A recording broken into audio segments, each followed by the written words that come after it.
Aragon with a population of little more than 16,000 sits 400 kilometres from Spanish capital Madrid. But motorsport heritage here dates back to the mid-1960s.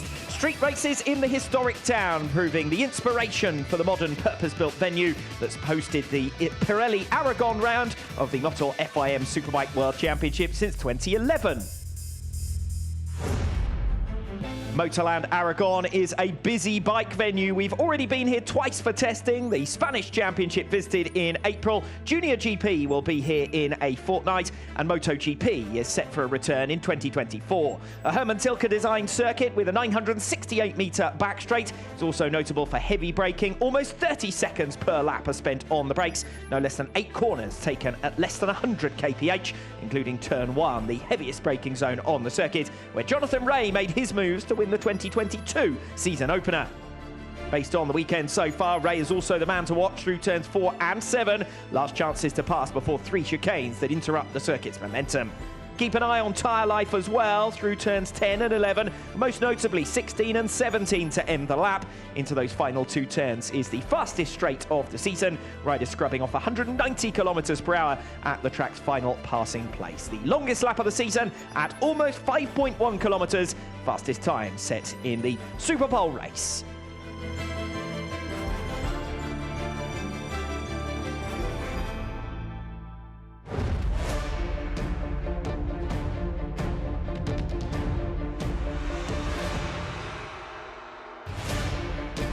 Good afternoon and welcome back to Aragon for race 2 of the 2023 Tissot Aragon round. I did mean Tissot Aragon round. I think it was Pirelli round last year.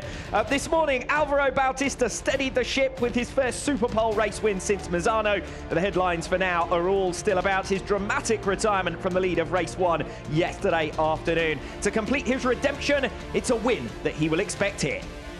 Steve English alongside me ahead of race 2, 18 laps compared to 10 in the Superpole race, so not quite as big a difference in the number of laps as at some other venues, with this being a long lap of nearly 5.1 kilometres, but still plenty that we could see different compared to this morning's action. Yeah, race distance is determined by the lap of the track and then an overall race distance. So for the riders and the teams, they knew that coming into the Superpole race, which is a 10-lap duration, no matter if we were at Laguna Seca in the past, where you could have a much shorter track, or here in Aragon much longer, that 10-lap Superpole race places a much greater onus on the riders to manage their tyres and understand how things are going to evolve throughout it here in Aragon than in some other venues. But over the 18-lap race distance, you know exactly what to expect, and here in Aragon you're expecting a lack of grip by the end of things. So a look at where we're at so far this weekend and the grid positions for race 2 this afternoon. If you didn't join us for the Superpole race earlier on today, you missed a cracker. Álvaro Bautista, Jonathan Rea and Toprak Razgatlioglu in the mix throughout, and Bautista only making his pass on Rea for victory on the very final lap. Jonathan Rea will do battle again here from second on the grid. Toprak Razgatlioglu in third. The 3 podium finishers from that Superpole race, also the top 3 on the grid at the start of the weekend. The big story though thus far, Álvaro Bautista's retirement from race 1. It's put a little bit more jeopardy into the championship fight. 42 points still between Bautista and Razgatlioglu, so a fair old margin, but no longer is it a full round in hand. We saw yesterday afternoon, when you get it wrong, big penalties are to be paid, particularly in feature-length races. Yeah, the one thing that's working in Álvaro's favour a little bit is that at least here this weekend, it has been more difficult for Toprak. This hasn't been a track where he's been suited on the Yamaha all the way through the weekend. He's struggled on corner entry. He hasn't quite had the pace he would have expected. Yesterday, Yamaha made a big step forward. In the Superpole race, though, we saw in the early stages, Toprak looked like he had a lot more confidence underneath him, but when push came to shove at the end of the race, he didn't. So I think for Toprak, it's going to be a case of seeing whether or not they're able to find something now in the feature-length race to go with this man Álvaro Bautista. Bautista, though, he's the man to beat. Speed and consistency, that's what he's had all the way through. Third place, as we've said, for Toprak Razgatlioglu in the Superpole race. That means that Álvaro Bautista makes back 5 points, but he lost 20 yesterday. So there is still work to be done in this 2023 season. A bit of mechanical misfortune, a little bit of misfortune generally, and 2 incidents in the last 4 rounds that have really opened up the title fight. We did have a gap of over 90 points at one stage. It's much less than that now.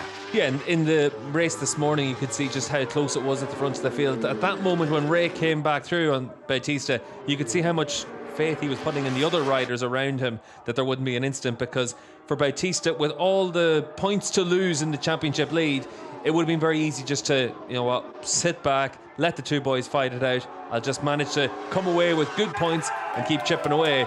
But for Bautista, he wanted to make sure he was able to win this race, and his last lap was good. He was able to come through on Razgatlioglu and then attack Jonathan Rea as well. And for Bautista, as ever, good racecraft by him. He knew when to attack, he knew where to attack, and he knew when to make the moves so that Jonathan Rea wouldn't be able to come back at him. Good to see a decent crowd in attendance here for the Aragon round, and all of them, or the vast majority at very least, are supporting Alvaro Bautista, your Tissot Superpole race winner from this morning. And Bautista, with a championship lead of 42 points, has been the dominant force, particularly in feature-length races. And if he's able to win in the Superpole race, the expectation is that he should have a margin here in hand in race 2. Yeah, the one thing about it is, as ever, it's about your scores over the full weekend. Toprak, barring misfortune for him in this afternoon's race, is going to be in a position to have clawed back some of that deficit to Bautista, but it is tough to make up the big chunks of points that he has to do here in Aragon, Portimao and Jerez. There are 3 circuits that are going to suit Bautista. And as we've said, 4 rounds in a row where Bautista's made errors or had misfortune, dropped some big points hauls. And yet still, it's taken that long for Razgatlioglu to get back to where we were in the opening flyaways of the season. So it's been a long quest to just get back on vague championship contention type terms. Yeah, it has. And that's one of the big things for Toprak when you give up those points at the start of the year. Think back to Phillip Island whenever he was involved in that incident with Lowe's on race 2. You have the wet race at the start of the season. There's lots of things that kind of worked its way against Toprak as the years progressed. Obviously, the big picture postcard moment is the tyre failure at Most, but really all the way through this season he has been playing catch up against Bautista. Yes, race 2 retirement from Phillip Island, as you say, proving costly for Razgatlioglu. Immediately went 25 points behind, and Bautista won every race that weekend in Phillip Island, went on a run of 11 consecutive race victories with which he opened that 93-point lead at the halfway mark in the season, and yet Toprak has got it back down to 42 points. It's 5 points more than it was before the Superpole race this morning, but Toprak is refusing to give in, and just the consistent podiums are keeping him in the hunt. Yeah, Phil Marin, crew chief on the left, saying yesterday that he got a few more grey hairs watching race 1. I'd say he ended up with a lot more grey hairs watching the Superpole race this morning, because Toprak, he had to push as hard as possible in that race, but he just didn't quite have the confidence on the front end to be able to really attack into turn 1 in particular, the heavy braking zone. He never really was able to attack the riders around him. He was almost in position to do it, but if Toprak can't bring that confidence into the braking zone, that really does show that he is struggling there. Very little to lose, really, for Toprak. I know it's edge-of-your-seat stuff all the time, but he's got to grab as many points as possible, because the chances of Bautista making the kind of errors that he has on 2 occasions in those 4 most recent rounds regularly is slim. So he's got to make up those positions where he can, and that's about all that's the option for him. Yeah, that is one of the things for Toprak. It's all about trying to make sure that you're in a position to be able to give yourself the chance to be able to put the pressure on Bautista. But realistically, you have to think that for Toprak now, it is just a case of trying to win as many races as you can between now and the end of the season. He knows that his time at Yamaha is coming to an end. It's not been the best of splits in a lot of ways, so he's out there to race for himself, to win for himself, and to try and make sure that at the end of the season he's got a few more winners' trophies. Race victor in race 1 was Michael Ruben Rinaldi. We're looking here at Iker Lecuona. Lecuona will start here from P6 on the 2nd row of the grid. Alongside him, his fellow Italians Andrea Locatelli and Michael Ruben Rinaldi. So an identical, unchanged 2nd row. The other thing that's unchanged is that Danilo Petrucci's got to make his way right through the field from the 8th row of the grid. Petrucci had a crash in the Superpole session, had to fight his way through in race 1 yesterday, got as high as 5th position, which was really quite a remarkable result. And the team at the time said the kind of pace he had would have put him in contention for a victory had it not been for fighting his way through and having to make so many overtaking maneuvers. That itself makes a good highlights video online. But in the Superpole race earlier on today, it was that much more difficult for him to get through. 12th position, doesn't get into the top 9. He's got to come from row 8 again. Yeah, he could match the pace of Rinaldi for those closing 3 or 4 laps, but that was the only time he really had clear air. So in some ways, he had the pace to be right there at the front, but it's one thing to have the pace, you have to be in position to take advantage of that as well. And unfortunately for Petrucci, 24th on the grid, he's he's not going to be in position to take advantage of it today, you'd imagine. Big movers in the Superpole race were Xavi Vierge, who qualified 12th position originally, finished race 1 in that same 12th position, but got up to 7th in this morning's 10-lap sprint. So good news for him. Garrett Gerloff climbing up from 10th to 9th is the other change in the front 3 rows of the grid. And further back, 4th row and down, Axel Bassani drops to P10. Remy Gardner drops from 9th to 11th. Loris Baz from 11th to 12th, and Baz was unable to compete earlier on today in the Superpole race. Alvaro Bautista then making his way out onto the circuit, looking to make it back-to-back victories. He has done Sunday doubles earlier on in the season at Phillip Island, at Assen, at Barcelona and Misano, but no Sunday doubles since then. And we remember that Sunday in Imola resulted in 25 lost points, and obviously this morning was his first Superpole race victory since back in Misano. Yeah, and for Bautista, important to be able to get that Superpole race win. We saw that he was just able to keep tabs all the way through that race with Ray and Razgatlioglu, and when the opportunities presented themselves, it was about getting through to the front. So good riding all the way through that race from Bautista, because it wasn't easy at the start of the race. We saw that for Toprak, he looked like he was a lot faster in a couple of areas. Bautista had to ride a little bit more out of shape than what we've seen him at times through the course of the season so far. So for Razgatlioglu, it's just about trying to make sure that in this feature-length race, you've made that bit of a step to be able to bring it to Bautista. 2.5 minutes until the pit lane exit closes. We're building up to an 18-lap race 2 this afternoon in Motorland Aragon. And down, making his way to the grid shortly, will be Dave Goddard. Dave, what have you got for us? I'm down at the Yamaha pits, Alex, with team manager Paul Denning. Paul, we saw the gap close in the championship again yesterday. The challenge certainly still on for Toprak. Yeah, a little bit of, let's say, fortunate luck on our way yesterday, but at the same time, we had a disastrous Friday, and you know, I'm not happy about any other rider falling down. I'm happy about the improvements we made from Friday with both riders finishing 2nd and 4th in the race. Backed that up obviously with a great Superpole performance this morning. Ran the Q tyre, which was a little bit brave with both riders, but was the right choice for us to find the extra performance. And yeah, just keep plugging away. It's going to be increased. We thought we'd leave here with at least let's say a complete event's worth of points deficit, because Ducati and Alvaro are so strong here, but looks like it might come back the other way a little bit if we're lucky this afternoon as well. So yeah, just keep doing our best as always. Thanks a lot, Paul. Best of luck for the race. Thank you. Yes, the reality is that Toprak around this circuit, Yamaha around this circuit, do appear to be on the back foot slightly. Paul said there right from Friday, just to have managed to grind out 2 podium finishes in the first 2 races is a good start. Now, if Alvaro Bautista had finished first yesterday, we'd be saying 2 first places for Bautista, 2 third places for Razgatlioglu. That's bad news for him, but actually the lost points in race 1 mean that this weekend, as you said previously, should still be a positive for Razgatlioglu. Yeah, the one thing about Paul Denning is he wears his heart on his sleeve. You know exactly how he feels, good or bad, and you could hear from him down there with Dave. There's a sense of realism. He knows this is a really difficult weekend for them. He knows the challenge they're facing in the Superpole race, using the Q tyre, like he said. They needed to do that to find performance. Now in this long race, 18 laps is going to be a real challenge. They need to have made a step with the bike compared to what they had in this morning and yesterday's race. We'll see if they've been able to do it. I'll never rule Toprak out. I'll never rule out him, Phil Marin, the Yamaha crew for being able to find solutions, but it's going to be really tough for them. Alvaro Bautista it is who starts on pole position here after his victory in this morning's Tissot Superpole race, a 52nd career win with which he equalled Troy Bayliss on the all-time records. He was 2nd in the original Superpole session, got quickly into the lead in race 1, crashed out of that race 1, hence he still has work to do to earn some redemption this afternoon for his number 19 fans. Yeah, and he's certainly going to be in a position to do that from pole position. We saw yesterday, once he hit the front, he was able to open up a bit of a gap. Now he needs to do that once again in this race, but certainly Bautista starts your clear favourite. Jonathan Rea lines up alongside him P2, our original pole sitter, commanding margin as well it was in Superpole yesterday, and yet he walked away with third position in race 1, just losing pace really from lap 9 onwards, not able to keep with it at the front of the field.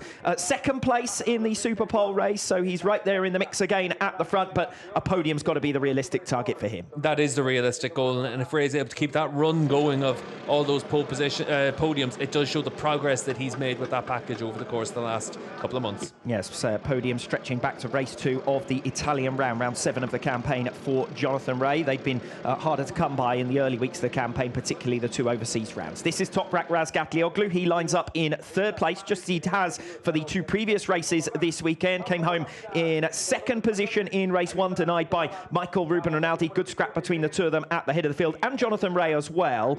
In the Superpole race earlier on, just didn't have the tools to answer back against Rea. Once Rea found his way through and ahead of Razgatlioglu, and the same for Bautista getting through to top spots. Yeah, and certainly for those top 3, they've once again just separated themselves from everyone else. But the one thing in this track is it's about managing that tyre, it's about being consistent. That's where Rinaldi from the second row of the grid yesterday did such a good job.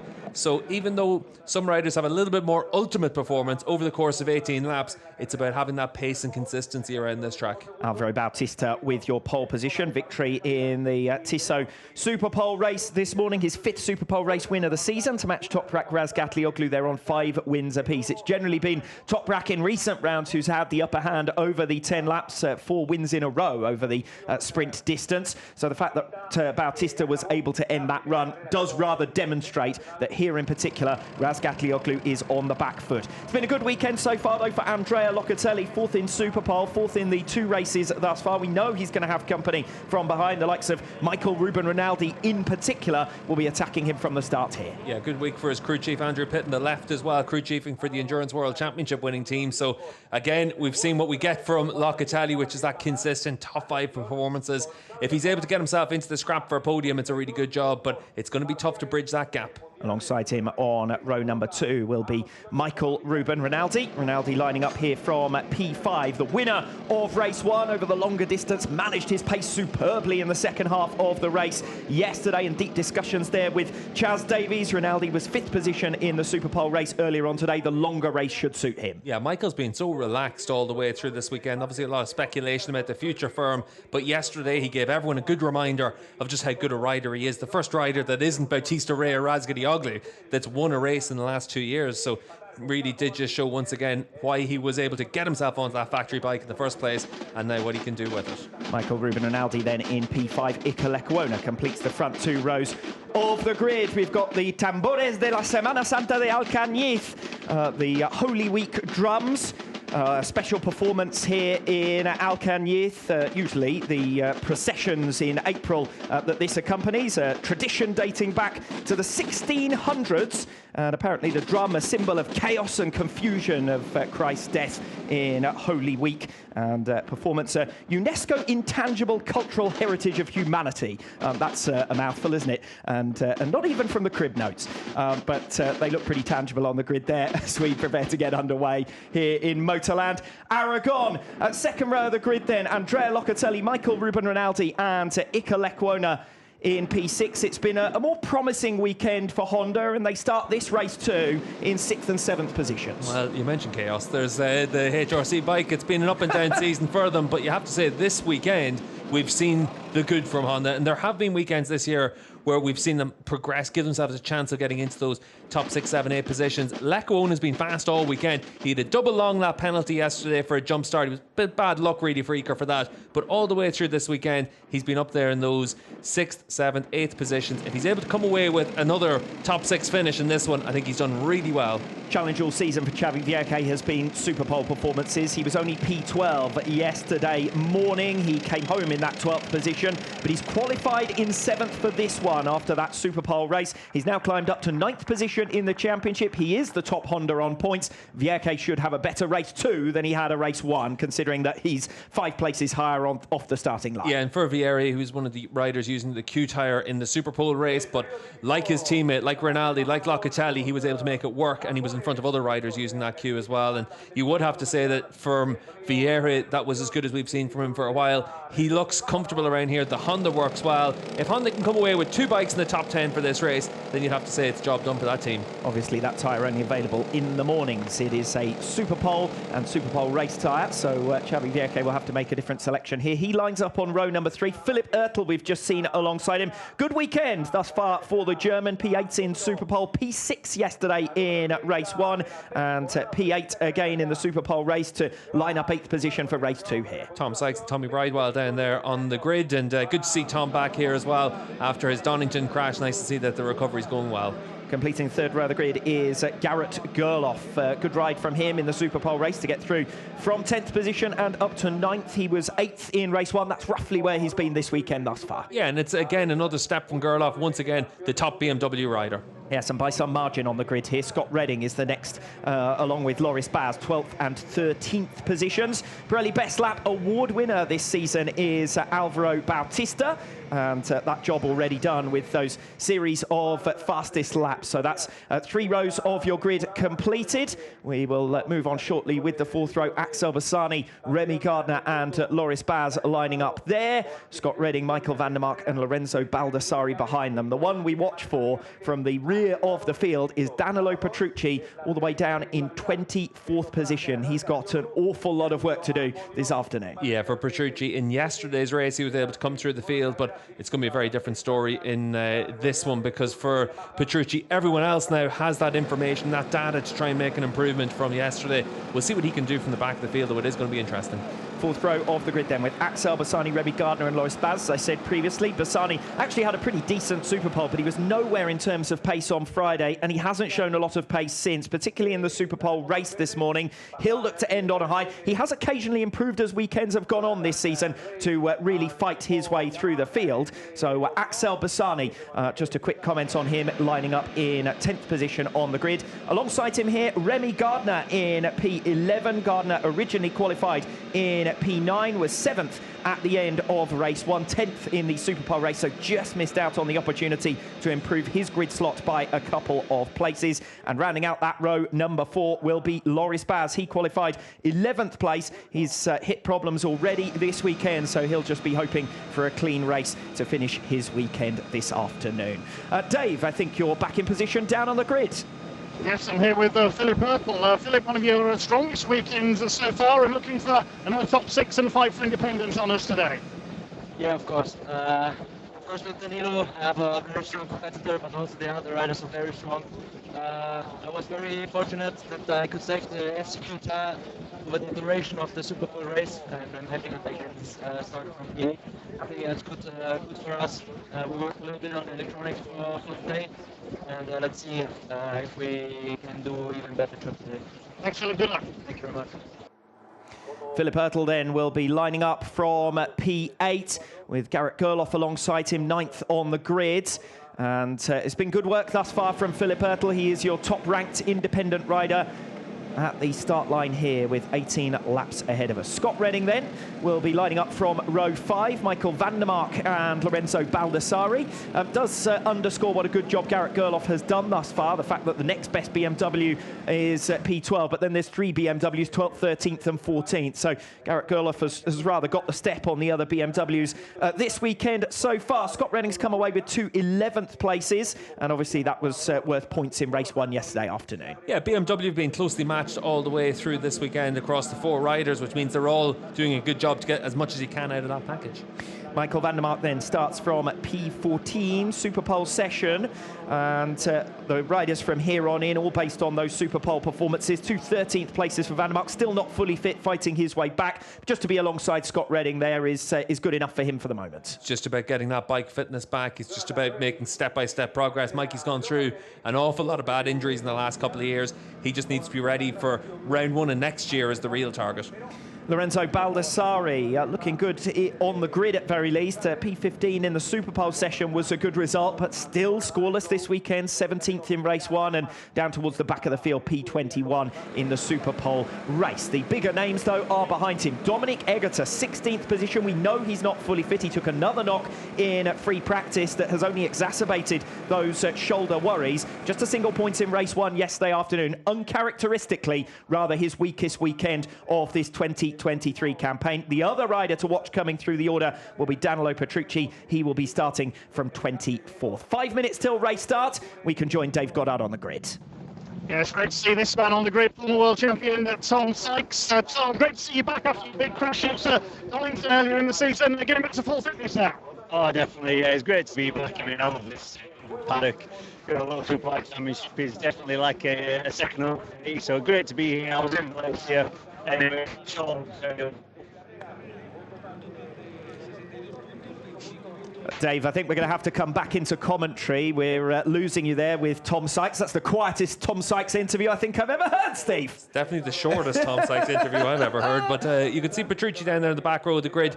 And for Danilo, the Superpole race was really important to try and make some progress. He's got his work cut out for himself now to try and come through the field. Yeah, 24th position on the grid. Came through superbly to 5th position in race 1. But it does rather appear that Yamaha have stepped up their game since then. Everyone's finding their feet on this track surface. The only thing that I noticed that is different compared to race 1 yesterday afternoon, track temperatures. It's the hottest we've had all weekend, Steve. Yeah, we're up at 39 degrees now, and on the grid it's actually a little bit hotter than that as well from some of the figures we're getting down there. But for the riders, they know that this means that the tyre choice becomes more and more critical. When it's a little bit cooler, it's a case of having to use harder tyres. So we'll wait and see what everyone's out there doing now for today's race. Dominic Egerter, Brad Ray and Florin Marino on row number 6. Marino in as a substitute rider, replacing Alex Lowe's. Lowe's expecting to be back in 6 days' time, racing in Portimao. Rabat, Shireen and Viñales behind on row number 7. Row 8 with Eric Granado, Oliver Koenig and Danilo Petrucci. Petrucci will really want to make a good start here to get back into top 10 contention. And Gabriele Riu, with a penalty, will start from the back.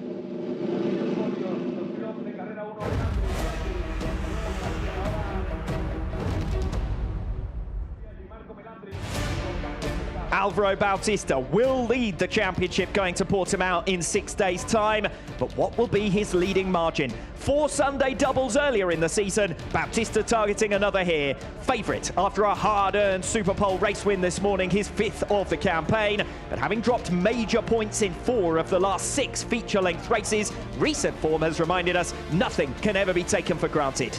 Alex Raby and Steve English for race 2 of the Tissot Aragon round, the climax of the weekend.